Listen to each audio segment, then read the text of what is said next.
Hi, welcome back to What's Cooking in Worcester. I am Kelly Williams, nutritionist with the Worcester County Health Department, and today I have a delicious, slightly sweet treat for you, these blueberry bars. Now, the great thing about this recipe is they are very lightly sweetened, so they're perfect for people who are pre-diabetic, diabetic, or just anyone who's looking to lighten up their sugar load a little bit. They're great as a breakfast, a snack, or a lightly sweetened dessert. Let's get started. So we're preheating a small saucepan here, and we are going to add our blueberries. You can use fresh since they're in season again, or frozen. To that, we're gonna add a bit of orange juice, and the combination of the orange and blueberry is gonna help us create almost like a jam consistency. So you'll see as this begins to bubble and thicken up, the blueberries will start to kind of pop, and we're just gonna give that about 15 or 20 minutes simmering over here. While that's going, we can be a little bit hands-off, and we're gonna get to making our dough. The first thing that we're gonna start with is a blend. Today I'm using something called nut flour. It's a combination of almond flour and coconut flour. Now this is gonna give us more fiber and less carbohydrate than a traditional all-purpose flour.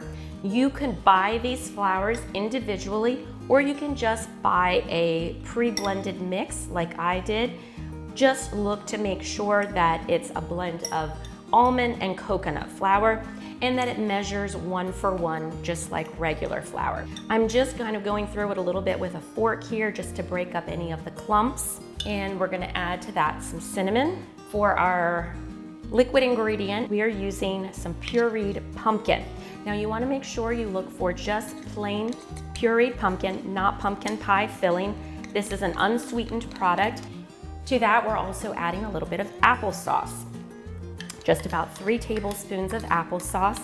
And again, we're going for an unsweetened applesauce. And this is just gonna give us the binding that we need to hold our dough together. Now, the only sweetener that we are using today, outside of the natural sweetness that comes from the orange juice and the blueberries, is going to be about 3 tablespoons of maple syrup. And now we're just going to give that a mix. Again, I'm just using a fork here. Give it a good combination there so you get all of the flour moistened with the wet ingredients, the pumpkin and the applesauce. And you can see it's gonna have a crumbly texture, and that's okay. If you have kids in the kitchen with you, this is a fun part for them to do as well. Just make sure they have clean hands. They can certainly get in there and mix with their hands, because that's always fun to do with dough. And I'm just gonna get in there with my hands and give it a good final toss in the bowl. When everything's combined, this is the consistency that you'll have, a nice firm dough. So we're just going to go ahead, pop that in the freezer, and let's check in on our blueberries.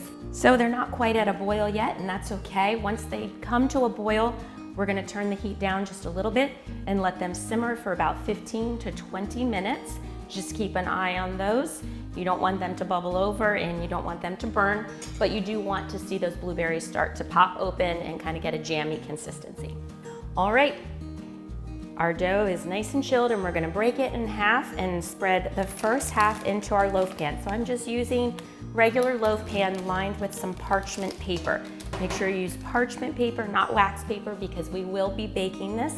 Our oven, by the way, has been preheated to 350 degrees. So we're gonna press it into the bottom and make a nice thin layer.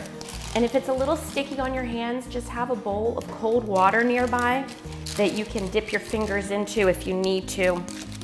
That will make it a little easier to spread the dough. Again, this is another great job for the kids. So this is what our dough looks like for our crust. It smells so good. Now, we're gonna add our blueberry mixture. So this simmered for about 15 minutes. You can see it's nice and thickened up.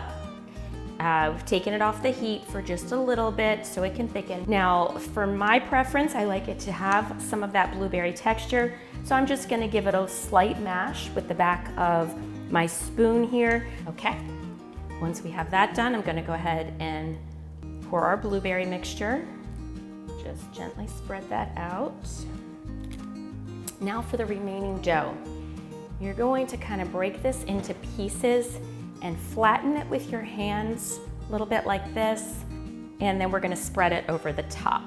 And this is just because it's a really firm dough, so there's not really an easy way for us to create an even layer over the top, but if you kind of make little discs like this, you can layer them in there. Blueberries, as well as all of the other berries, are some of our lowest glycemic index fruits. So for people watching their blood sugar, they're really your best type of fruit to indulge in. So keep that in mind as well. You can see I have pretty much been able to cover most of the top. Just make sure you get all the way to those edges if you can, because you're kind of trying to seal in that filling. But this is what it's gonna look like. We're gonna pop this into the oven, give it a little bit of time to bake, and we're gonna let it fully cool when it comes out, and we'll check it soon. All right, so we pulled our bars out of the oven. We immediately removed them on the parchment paper and put them on a cooling rack. They are completely cooled into room temperature now, and I was able to slice them into these little squares. And you can see they have a nice, almost like a crunchy cookie texture for the dough and that nice blueberry jam filling. So it smells delicious and I can't wait to try it. Let's find out. They're really great. The blueberry really shines, and like I said, that dough turns into a nice cookie texture, but they are not overly sweet. So you could feel good about eating this for breakfast or an afternoon snack, and it is definitely a treat you can feel good giving to your whole family. For the Worcester County Health Department, I'm nutritionist Kelly Williams. Remember, eat healthy, be active, prevent diabetes today.